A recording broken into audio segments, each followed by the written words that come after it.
Hello, everyone. Welcome to another episode of the Trade Talks podcast, where we discuss everything related to international trade. In previous episodes, we looked at export business, how to start, what to do, and the likes, as well as supply chain as relates to international trade. In today's episode, we are going to be looking at questions around import business. My name still remains Taika, the regular anchor, and with me I have Dr. Bamdili Ainogo, also known as the export doctor. He's going to provide his expert insights to these questions. What are the first steps to take when starting an import business? Import is just opposite of export. But import is a lot easier. Import is easier because in export you have to worry about the product, the production, the sourcing of the product. But in export, you just need to identify who is producing abroad that can supply you. So, in my opinion, what you really need in starting import business is number one, what product do you want to export? Okay. Number two, why do you want to import it? Is this that there is a market? Or number one, what need have you identified that you cannot get a product to solve that need in locally, and that will determine the product you want to import. Now that you have identified the need and you have found the product you want to import, the next question you're asking is, where can I source this product from? Is it in China? Because China is the factory of the world. Is it in India? Is it in UK? Is it in US? Is it in Japan? Is it in Korea? Is it in Turkey? Where am I sourcing the product from? Then the next thing is, do I have the fund to be able to bring it in? Okay. If I have the fund, so I've found the country I'm going to get it from, I have the fund, then who am I buying from? And how do I mitigate the risk to ensure that the items they're going to ship to me are in order, such that we get in good quality? But more importantly, is the fact that I must understand the import process of my country. If I don't understand the import process of my country, the challenge of that is this. Okay, let me give you an example. In Nigeria, for example, if you're importing, you need FOMEM. FOMEM is the application form for import in Nigeria. Now, if you're importing and you do not open or apply to government through FOMEM, and some people do that, they go to the US, they're coming back, and they get to Nigeria. No, they get to here, they're coming back. They see a car they like, they buy it and bring it to Nigeria. When they get to Nigeria, they will realize that they have violated Nigerian law by bringing product to Nigeria without declaring what they want to bring in. And they can confiscate it, they can seize it, they can auction the product. They won't be able to clear the product because they didn't first of all understand the import process in Nigeria before going to bring in. A lot of people do what they call mini importation. That one is easy. As long as the product is not much, maybe less than ₦1 million, $1,000, 300. Sometimes, or if the weight is not much, it's not big, it's not a container load of item. If it's coming into Nigeria, custom will charge a fee at the port. Those kind of products will come by air. Custom will charge a fee at the port. That fee custom charge will have helped the person to be able to clear and get good in. But if you're bringing good in large quantity by air, or particularly if it's going by air, it's still a lot easier. Even if you don't have from M, they'll charge you the fee. But if you're bringing it by sea, you'll be in big trouble if you have not declared. So understanding the import process and the documentation required to bring into the country is important. In some countries like Ghana, you can declare why the good is on the way.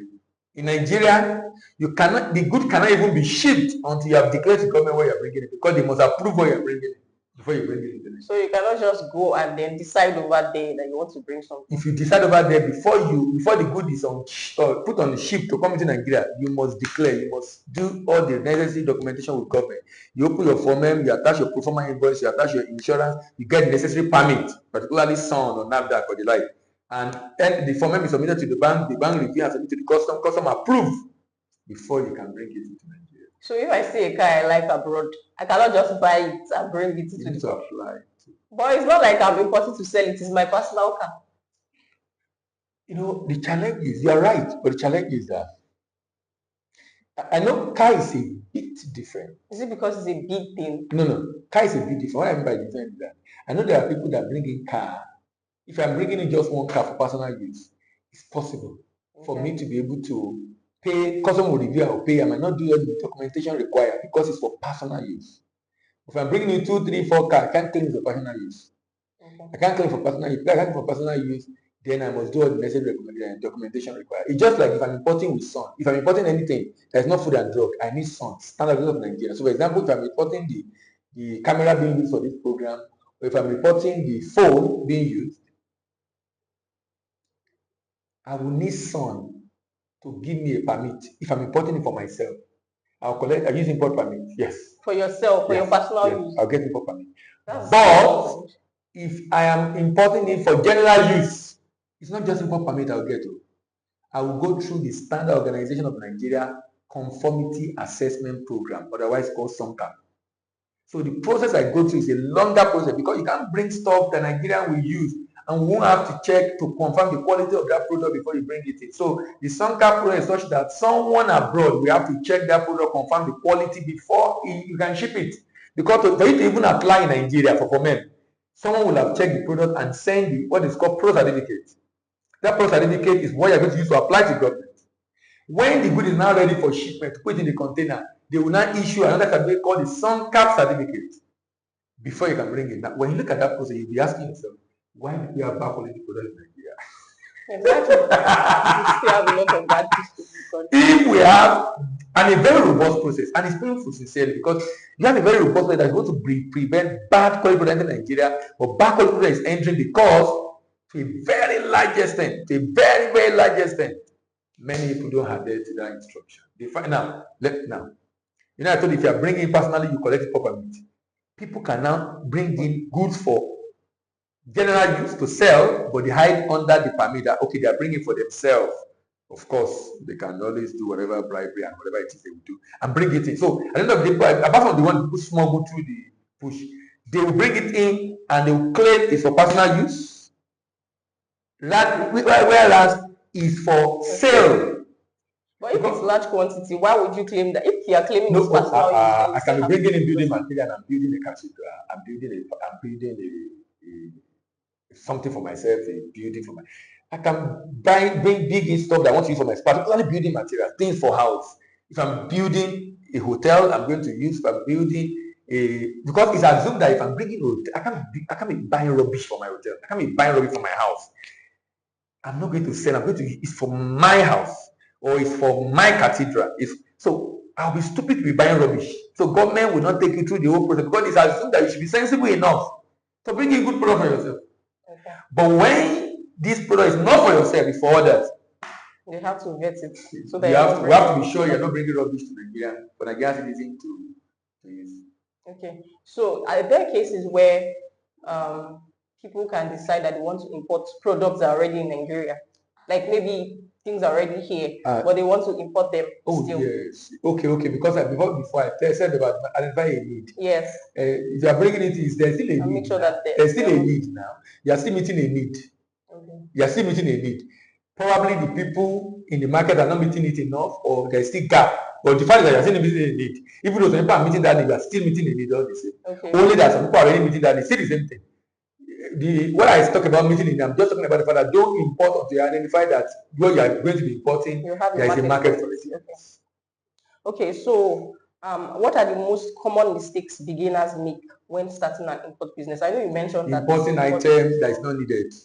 Okay. Not understanding the import process, bringing your good in and getting to the port, only to discover that your good cannot be cleared because you have no good for men. As a banker, I experienced that a lot. People will come, and we brought this thing, there's no need for men, and the good is at the port. We know we can the document already. In fact, another thing is document coming to you directly instead of document coming to the bank. Because document coming to you directly means you can manipulate the document and present document you have manipulated the figure to the government, so you can pay less duty. So government regulation is that document must go straight to the bank. Okay. So apart from the fact that you must understand import risk in general and be able to mitigate those risks. Understand import risk in general, apart from the issue of documentation issue, the issue of quality of the goods, because people can ship rubbish to you. And you open the container and you find sawdust and you want to import rice. Wow. I'm not talking about what has happened to people. That's really bad. Yeah. That's a waste of. No. It's ignorance. It's not. It's bad. The person has done his ego, but you can prevent it. It's like someone doing something you can prevent. So why didn't you prevent it? Because people, they can't be spending 50 million to do an importation and you can't spend 100,000, 200,000 to learn about it. It doesn't make sense. But because people have not given education what it is. In fact, I was in the program yesterday and I asked that question from the people in the audience that why is it that people want to do a business and they don't think it's necessary for them to learn about it, and the person could suddenly, he said it's because some people believe it's money they need. They have the money, they can do the business. What they don't need knowledge, they need money. And I agree, because I believe some people believe it's cash. If you need cash, you can do anything. They need, but they are losing the money because of ignorance. Okay, so how do people like that now? Yes, you have money, but you don't have the knowledge. So what are the processes involved in getting this knowledge? They're like, learning. Yes, we talk about living at 3 Best Trade Academy. We have an e-learning platform, Global Trade College.com, where you can learn. I mean, the information is available. It's what you are looking for, you find in this life. What you are not looking for, you will not find.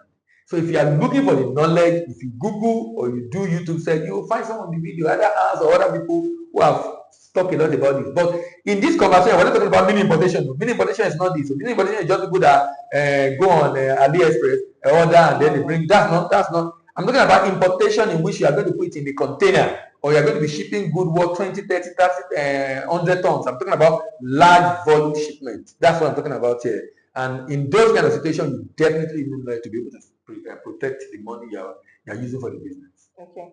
So can you describe the legal requirements? Documentation. Legal requirement is documentation. So what's the process? The fact that you must open a form in Nigeria, the first thing, so I use Nigeria as a case study. The first thing is, you want to do import item into Nigeria. You verify when you want to import, your supplier must send you some documents. What are the documents? They will send you a pro forma invoice. They will send you a product certificate if it's a sun-regulated product. If it's a NAFDAC regulated product, you have to have gotten your NAFDAC permit. If it's a power equipment, you have to have gotten your NERC permit. If it's a permanent product, you have to go to your DPR permit. So there will be permit you have obtained. Now, then you go on the platform trade.gov.ng to apply. You fill in the form M, attach the document, and submit. When you submit the document, it goes to the bank. From the bank, it goes to the bank review. Is okay. Bank must not allow an importer to use them to import if the bank does not know you. They will have done your KYC, know your customer. So the bank will review, okay, this is our customer, okay, we know this customer. So they will approve it and it will go to custom. All these are done online. Custom will review and approve, then you get a notification that your goodies, your payments have been approved. Then you can inform your buyer, your supplier, to ship the goods. But before you ship the goods, the form number, you send it to him, because he must put that form number on the bill of lading. That's the transport of railway bill. You must put it there. If he doesn't put it there, that becomes a challenge, because we'll be able to trace that you have done from M. My permit have been approved for this thing. So now, immediately permit have been approved. If you are using LC, you can tell them to go ahead and ship there and open the LC. That's letter of credit. Yes. If it's not LC, the guy can go ahead and ship. When he has shipped the goods, he will collect the document. Now, before he can ship the goods, also, the same person that came to inspect, if it's sun regulated, people can come to inspect or come and inspect again. Before they take some to lab analysis and they confirm it's okay, they issue a product certificate, they used to open for them. Now you are ready to ship. They are going to come and check again to be sure what they inspected before is exactly what you are shipping now. That item, if they inspected before that you are shipping now, that item, if that's it, they will now issue a certificate of conformity, which is SONCA. Sun Certificate of Conformity, SONCA. Sun Conformity Assessment Program. That's SONCA certificate. They will issue it. So the bill of lading, the invoice, the packing list, the certificate of origin in some cases, the SONCA certificate in some cases, and manufacturer certificate, factory certificate, quality and quality inspection certificate, certificate of analysis. All these is peculiar to different products, depending on specification of the product. Will be dispatched by the importer to the importer's bank, and by the importer's bank, will be dispatched by the exporter abroad to the exporter's bank abroad. That's from exporter in China to Bank of China, from Bank of China to maybe First Bank in Nigeria. First Bank in Nigeria will contact the customer. We process it. We process that. First Bank in Nigeria will review that document. If it's in order, they will process that document for pre-arrival assessment report. So they will upload it on the platform of custom for custom to review. Custom will issue a pre-arrival assessment report, otherwise called PAR. Pre-arrival assessment report, PAR. Now, pre-arrival assessment report will tell the importer, this is the duty payable. So I've bought good worth $100 million. I'm going to pay 10% duty. It's going to be stated there. So I'm paying $10 million as duty to the government in equivalent in naira. That's what I'm going to pay to the government. Based on that PAR plus the shipping document, bank will now give me my PAR, the bill of lading, invoice, packing, and all of that document they got from abroad. All those documents come in 2 or 3 originals. 3 original most of the time. Bank will keep 2 originals, send 1 original to me. With 1 original with PAR, I'll give it to my clearing agent. My clearing agent will take it to the port to initiate the clearing process. When initiate the clearing process, then I'll get a notification that I need to go and pay my duty. Then I'll collect the assessment notice from my agent, go and pay my duty, give my agent the duty receipt, my agent go back to the port to complete the clearing process, and then the good is moved out of the port to my warehouse. Okay, that's a very long process. So, and there's a regulation around it. So it's a law in Nigeria. You need to go through that regulation. If you don't go through that regulation, you are violating the law. And of course, customs have the right to seize the goods, confiscate the goods, or fine whatever it is based on their discretion. Sometimes they just distribute your goods to. I wanted to ask. So when customs when they collect your goods, do they share? They can auction. Maybe they were sharing one rice the other time. People kill themselves. Yeah, and they share it. They can give it. So that's what they do. They can auction it. They auction it. That means customs will sell it to whoever highest bidder. So who gets the money? The government. The money is always used to pay. Maybe supposed to pay duty. Since customs season, you won't pay duty now. And so government what's the name? Government will use the money for the duty and then give the good out. But the money is more than the duty. It doesn't matter. That's a fucked up. That's a law. Says the law. Okay. This is being lenient, doing this to you. You're supposed to probably go to court. So not allowed to have access to the good is being lenient. Okay, so I'm an importer or a prospective importer. I know the documents that are involved and the other things. So how do I get manufacturers or sellers in the country of import? To buy, Google is your friend now. Google is your friend. You can search online. But if you are looking at China, now because China is a major source of product supply in the world, China now have sourcing agents. I have one I use. If I contact them and say, I want to import this product, I can send them picture or send them sample of the product. They will look for people producing it in China. Get me 2 or 3 options and give me their quotation. They will put their markup, maybe 5%, 10% on the amount. If I'm able to choose the right one, I'll pay them, they'll pay those people, collect the good, ship it to me. So how about other countries that don't have like? I'll contact them directly. I'll go online. Okay, they're online. If you search, you find online. Okay. If the country produces, you find online. If you search, you find them, go to their website, send them a mail. The sales department will send you requisition, what's the name?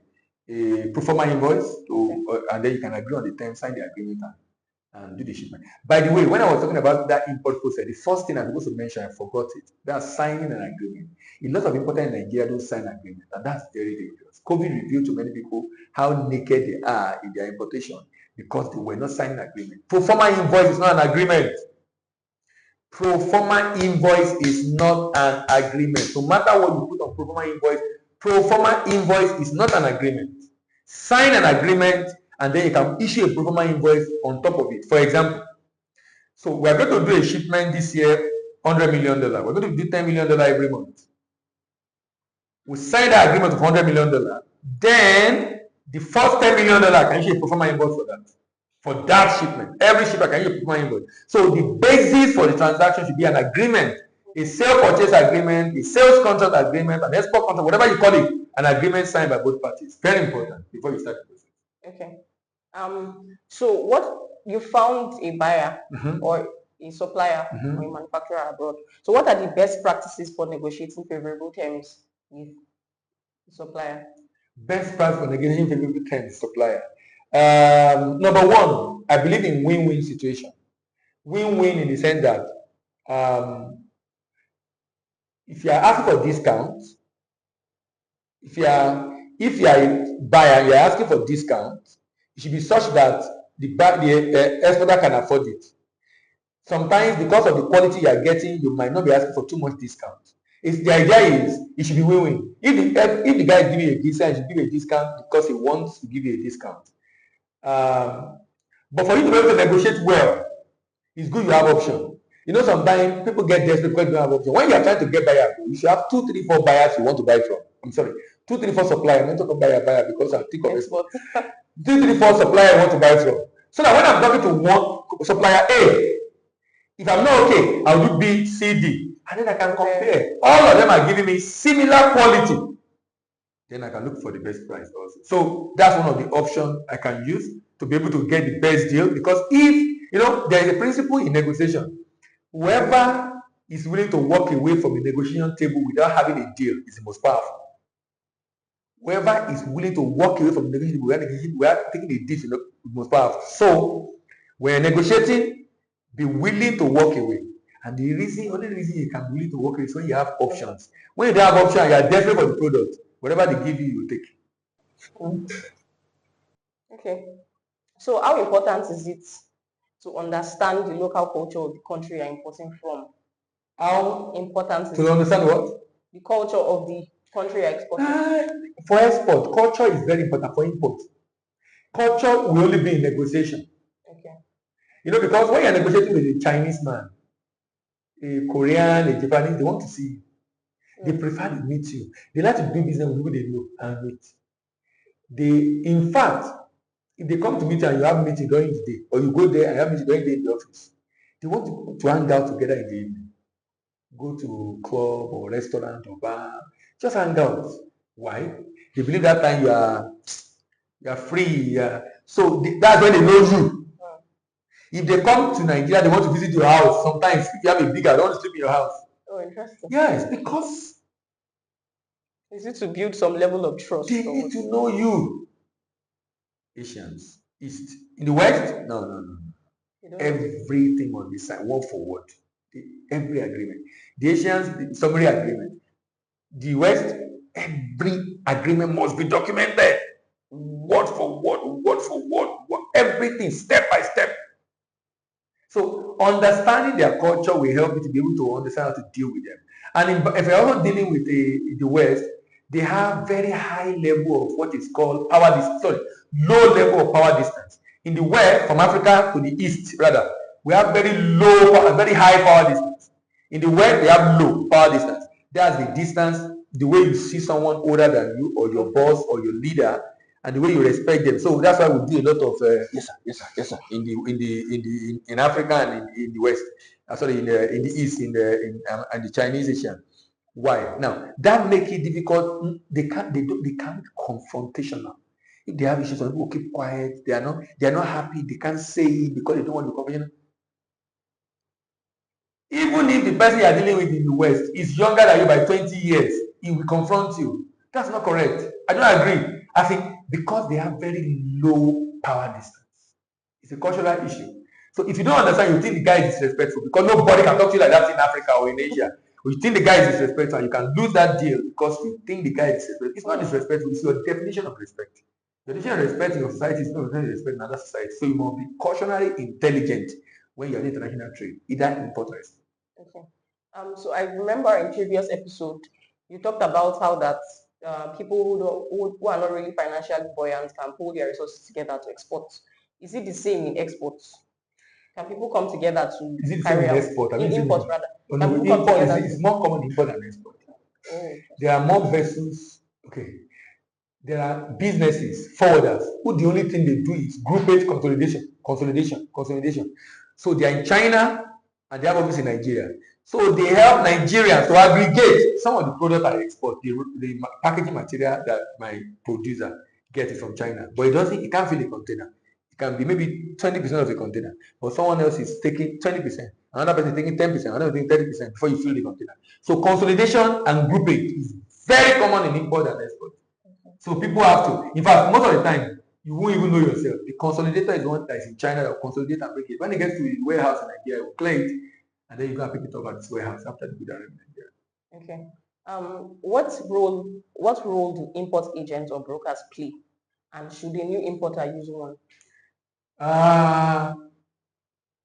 need to define that word, import agent or broker.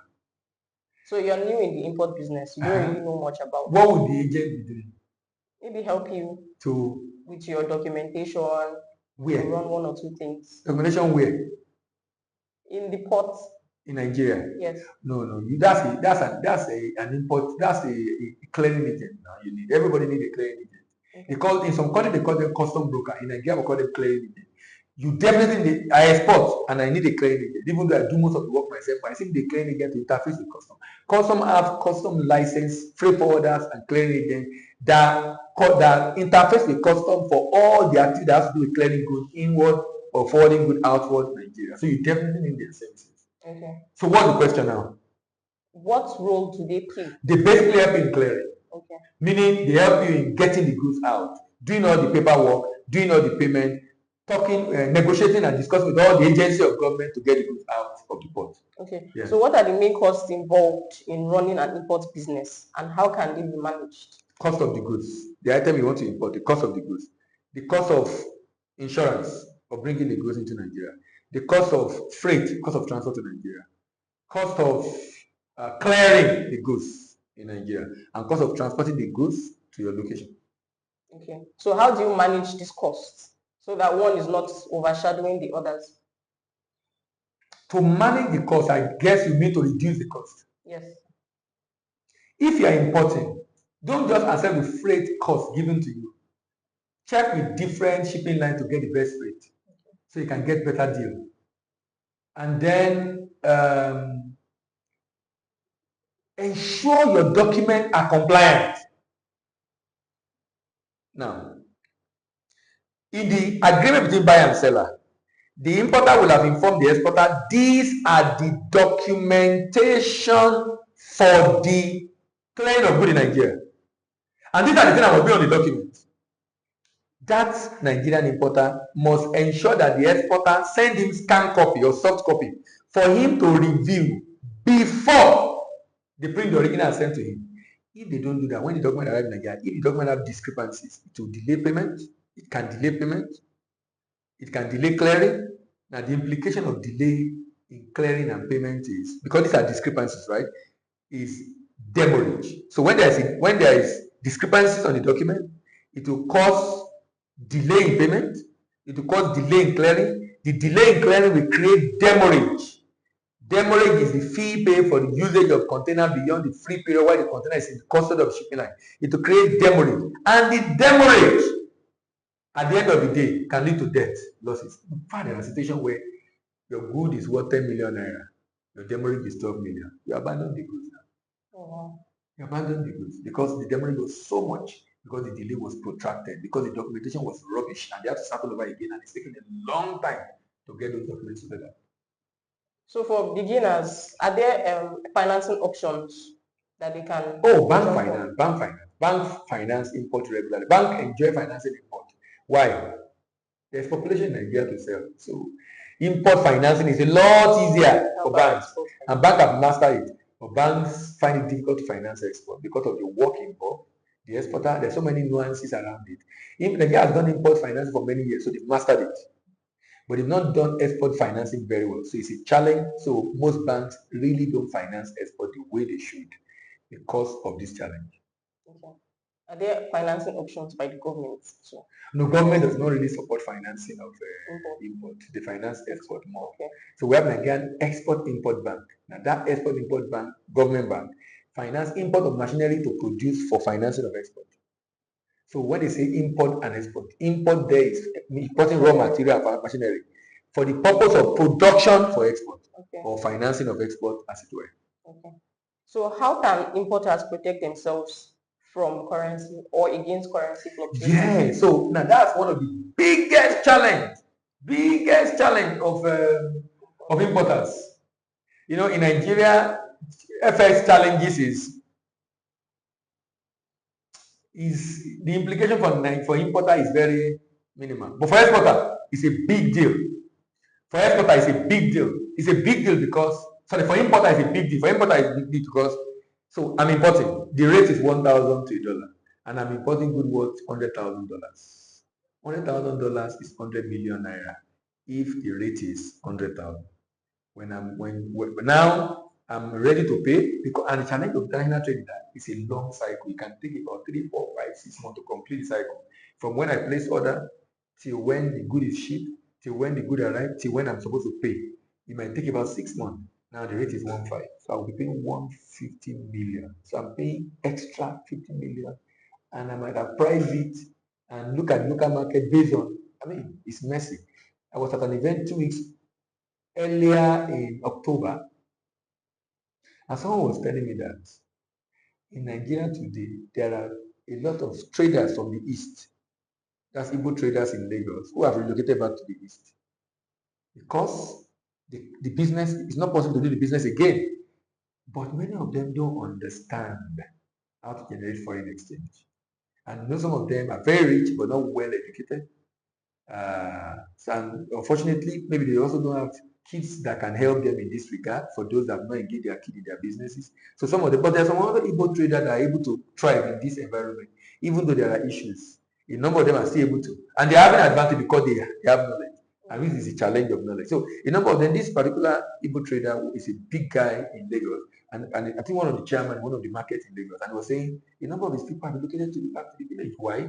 Because there's no business again. They can't, when what you're selling is not water, it's not air, it's not what human being need for survival. You can't just keep increasing your price. Why people forget about your product and go and look for alternative.